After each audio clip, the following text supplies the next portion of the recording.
Good morning. Hello friends, আমি আজকে চলে এসেছি নতুন একটা ভিডিও নিয়ে। দেখতেই পাচ্ছ কড়ার মধ্যে হচ্ছে দেওয়া হলো সাদা তেল।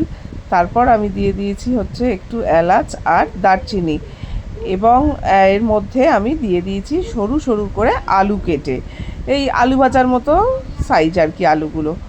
আলুটাকে আমি ভালো করে নেড়ে চেড়ে কড়াইতে একটু সুন্দর করে ভেজে নেবো। খুব বেশি ভাজবো না, একটু হালকা ভাজবো। হালকা মতো একটুখানি নেড়ে চেড়ে গরম মশলা নয়, ওই এলাচ আর দারচিনির সাথে আলুগুলোকে একটুখানি নেড়ে চেড়ে ভালো করে ভেজে নেওয়া।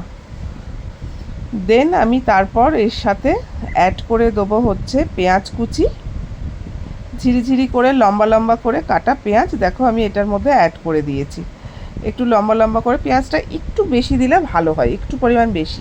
হ্যাঁ, তার আগে বলে দিই এটা কী রান্না হচ্ছে, এটা কিন্তু আমি এখন বলবো না, এটা একদম লাস্টে গিয়ে বলবো।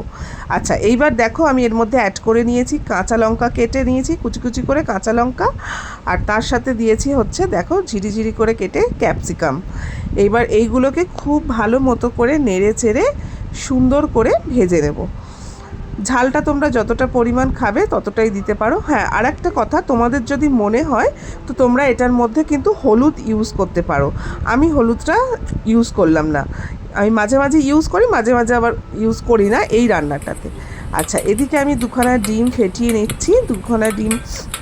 ডিমের মধ্যে একটুখানি নুন দিয়ে খুব ভালো মতো ডিমটাকে ঘেঁটে নিচ্ছি। দেখো একদম ভালোভাবে মিশে গেছে ডিমটা। এবার আমি এটাকে দিয়ে দেবো ওই ভাজাগুলোর মধ্যে, দিয়ে একটুখানি ডিমটা একটু ভাজা মানে ভাজা ভাজা করে নেবো, ঝুড়ি ভাজার মতো করে নেবো। একটু ডিমটা ভালো করে নেড়ে চেড়ে ওইগুলোর সাথে একদম সুন্দরভাবে মিশিয়ে একটা ঝুড়ি ভাজার মতো করে নেবো। দেখো একদম ঝুড়ি ঝুড়ি হয়ে এই ডিমগুলো কিন্তু ওগুলোর সাথে মিশে গিয়ে সুন্দর করে কিন্তু ভাজাটা হয়ে গেছে। আর একটা কথা আমি যেটা বলে দিই, এর মধ্যে কিন্তু আমি অল্প একটু নুন আগেই দিয়ে দিয়েছিলাম, যেটা আমি ভিডিওতে তুলতে পারিনি। আচ্ছা, এইবার আমি দিয়ে দিচ্ছি ভাত। দেখতে পাচ্ছ এটা হচ্ছে অ্যাকচুয়াল, এবার আমি বলে দিই, ভাত ভাজা মানে কালকে রাত্রের ভাত ছিল অনেকটা, তো সেটা আজকে সকালের জলখাবারে আমি ভাত ভাজা বানিয়ে নিয়েছি। তো আমার তো ভালোই লাগে ভাত ভাজা খেতে, ওই জন্য আমি মাঝে মাঝে এরম বানিয়ে নিই। তো ভাত দিয়ে দিলাম, ভাত দিয়ে এটাকে ভালো করে নেড়ে চেড়ে নিয়ে, নুনটা আমি আগেই দিয়েছিলাম বলেই দিয়েছি তোমাদের, আর একটু নুন লাগবে বলে মনে হলো তাই অল্প একটু দিলাম, দিয়ে খুব ভালোভাবে নেড়ে নিচ্ছি।